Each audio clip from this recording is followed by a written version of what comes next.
దయగలిగిన తండ్రి, ఈ దినాన్ని మీరు మాకు ఇచ్చినందుకై స్తోత్రాలు. మీరు మాకు అనేక రీతులుగా దినము వెంబడి దినము ఆచి కాపాడుతూ నడిపిస్తూ ఉన్నారు. అందును బట్టి మీకు స్తోత్రాలు.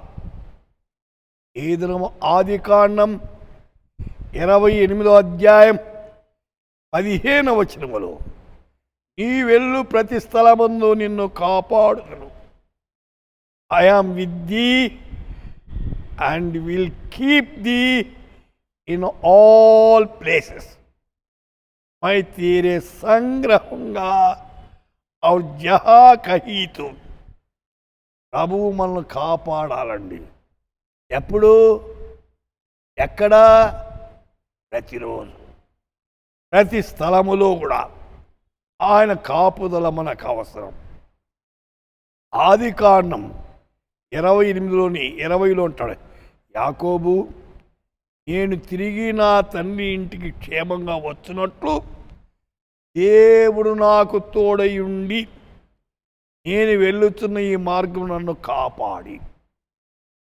యాకోబు వెళ్తున్నాడు, దేవుని అడుగుతున్నాడు నన్ను కాపాడమని, నేను వెళ్ళే స్థలంలో నాకు క్షేమము దయచేయమని, మళ్ళా తోడుగా ఉండి తీసుకొని రమ్మని అడుగుతున్నాడు.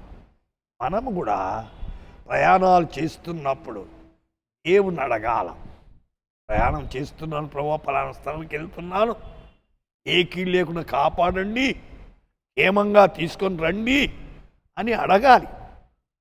అయితే ఆయన కాపాడేది ప్రార్థన లేకుండా మన ప్రయాణాలు సాగించకూడదు. కీర్తన 121:4 అంటాడు, ఇశ్రాయేలు కాపాడువాడు కునుకడు నిద్రపోడు, యెహోవాయే నిన్ను కాపాడువాడు. దేవుడు కాపాడకపోతే ఏ మానవుడు కాపాడలేడు. వినుతున్న శ్రోత, దేవుని కాపుదల కొరకు వేచి ఉండు. ఆయనతో చెప్పు, కాపాడమని, సహాయం చేయమని, ఆదరించమని, బలపరచమని ప్రార్థన చేసుకుందాం. పరలోకపు తండ్రి, నీకు వందనాలు, స్తోత్రాలు.